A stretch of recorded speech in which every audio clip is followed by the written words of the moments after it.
इस प्रकार बड़ी विशाल सेना के साथ इंद्र को अपने सामने आता देख करके वह महाभयंकर असुर तनिक भी नहीं घबराया और निर्भय होकर के भयंकर अट्टहास करता हुआ युद्ध भूमि में प्रकट हो गया। भयंकर युद्ध होने लगा। इसी समय भगवान विष्णु ने युद्ध भूमि में प्रकट होकर के इंद्र के शरीर में प्रवेश किया और भगवान शंकर ने वृत्रासुर के शरीर में प्रवेश करके उसे शिथिल कर दिया।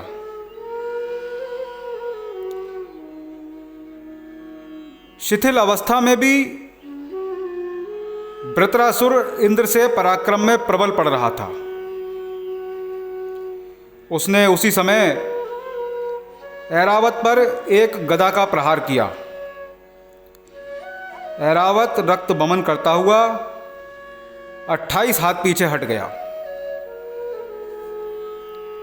अपने शत्रु को ऐसे संकट में पड़े देख करके वृत्रासुर उल्टे आश्वासन और प्रोत्साहन देता हुआ बोला कि इंद्र घबराओ मत, अपने इस अमोद वज्र से मुझे मारो,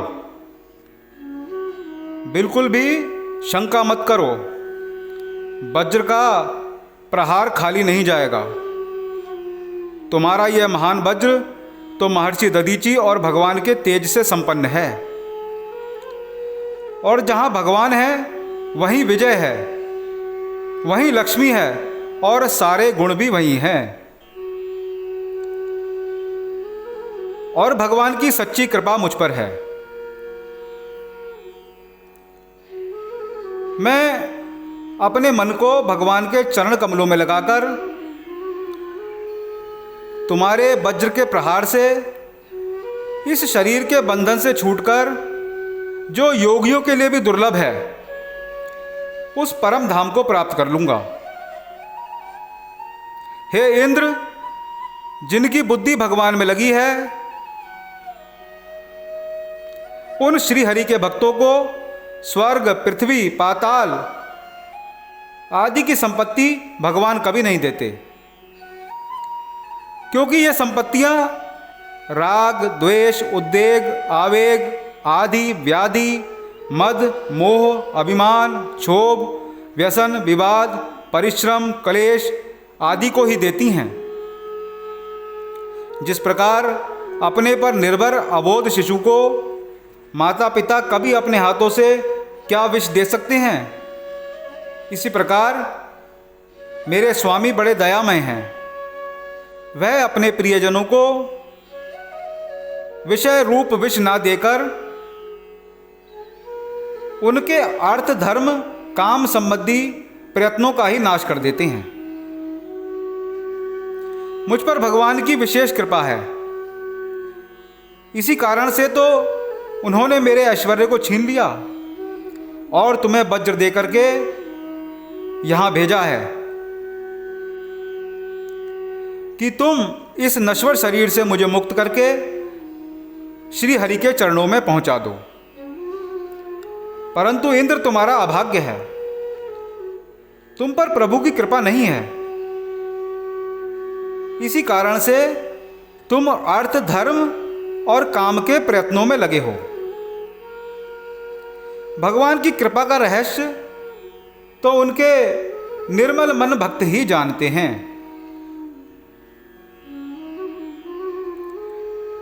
असुरराज वृत्रासुर भगवान की कृपा का अनुभव करके भावमग्न हो गया।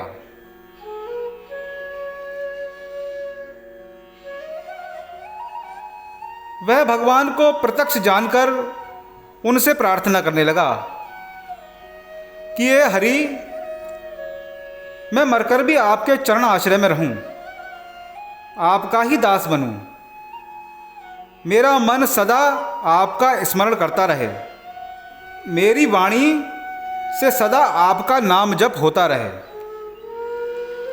मेरा शरीर आपकी सेवा में लगा रहे। हे मेरे समर्थ स्वामी, मुझे स्वर्ग, ब्रह्मा का पद, सार्वभौम राज्य और पाताल का स्वामित्व नहीं चाहिए।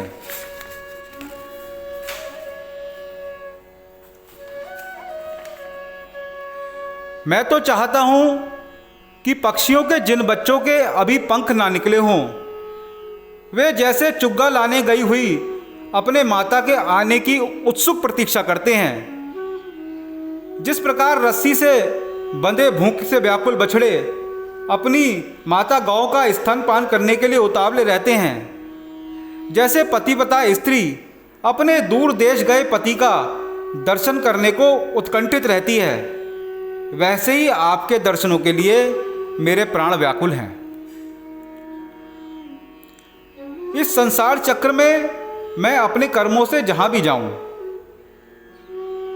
वहां पर आपके भक्तों से मेरी मित्रता हो और आपकी माया जो इस देह गेह स्त्री पुत्रादि में आसक्ति है, वह मेरे चित्त का स्पर्श भी ना कर सके।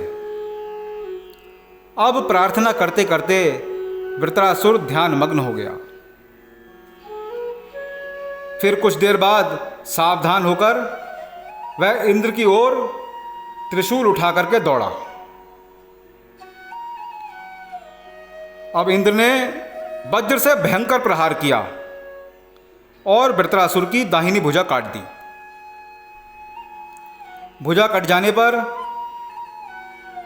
वृत्रासुर और अधिक वीरता से उठ करके अपने बाएं हाथ में अस्त्र लेकर के भयंकर युद्ध करने लगा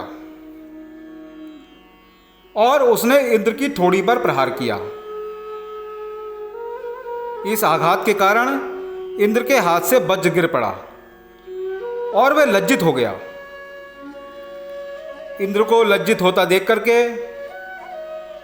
वृत्रासुर ने अट्टहास किया और फिर बोला कि इंद्र, यह समय खेद करने का नहीं है। वज्र हाथ से गिर गया तो क्या हुआ, उसे उठा लो और सावधानी से फिर मुझ पर प्रहार करो। देखो, सभी जीव सर्वसमर्थ भगवान के वश में हैं और सभी को सर्वत्र विजय नहीं मिलती। जैसे जाल में बंधे पक्षी हों, इसी प्रकार सब जीव परमात्मा की इच्छा के वश में हैं। सबके संचालक स्वयं भगवान काल ही हैं। वे ही जय पराजय के हेतु हैं। ओज, साहस, शक्ति, प्राण, अमृत और मृत्यु रूप से सभी में वह काल भगवान ही स्थित हैं। मोह के वश ही लोग जड़ शरीर को कारण मान लेते हैं। कठपुतली के समान सभी जीव भगवान के हाथों के नियंत्रण में ही हैं। ईश्वर के अनुग्रह के बिना प्रकृति, महत्व, अहंकार, पद्मभूत, इंद्रियां, मन आदि कुछ भी नहीं कर सकते। वे लोग ही अज्ञानवश पराधीन देह को स्वाधीन मान लेते हैं। प्राणियों की उत्पत्ति विनाश काल की प्रेरणा से ही होती है। जैसे बिना चाहे प्रारब्ध एवं काल की प्रेरणा से दुख, अपयश, दरिद्रता मिलती है, उसी प्रकार से भाग्य से ही लक्ष्मी, आयु, यश और ऐश्वर्य प्राप्त होते हैं। और जब ऐसी बात है तब यश अपयश, जय पराजय, सुख दुख, जीवन मरण के लिए कोई क्यों हर्ष विषाद करे। सुख दुख तो गुणों के कार्य हैं और सत्व, रज, तम ये तीनों गुण प्रकृति के हैं, आत्मा के नहीं। जो अपने को तीनों गुणों का साक्षी आत्मा जानता है, वह सुख दुख से लिप्त नहीं होता। अब इंद्र ने वृत्रासुर के निष्कपट दिव्य भाव की प्रशंसा की और कहा, हे दानवेंद्र, तुम तो सिद्ध अवस्था को प्राप्त हो गए हो। तुम सभी में एक ही आत्मा को देखने वाले भगवान के परम भक्त हो।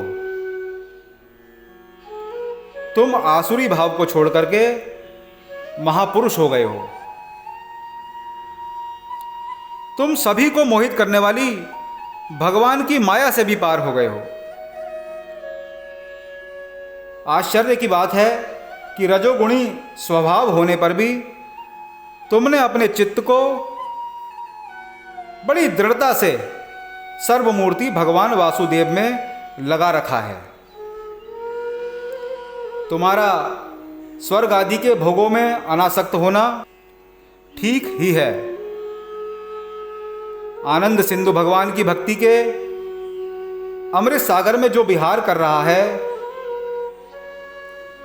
उसे स्वर्ग आदि सुख जैसे नन्हे गड्ढों में भरे गंदे जल से प्रयोजन भी क्या।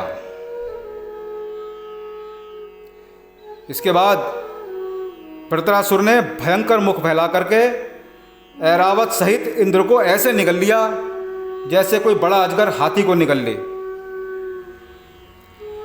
और निगले जाने पर भी नारायण कवच के प्रभाव से इंद्र मरे नहीं और वज्र के प्रहार से असुर का पेट फाड़ करके वह बाहर निकल आए और फिर उसी वज्र से उन्होंने दानवराज वृत्रासुर का सिर काट डाला। उसके पश्चात वृत्रासुर के शरीर से एक दिव्य ज्योति निकली जो भगवान के अनंत स्वरूप में विलीन हो गई। इस प्रकार से भगवान का परम भक्त वृत्रासुर असुर देह से मुक्त होकर के सदा सर्वदा के लिए श्री हरि में विलीन हो गया। जय श्री हरि।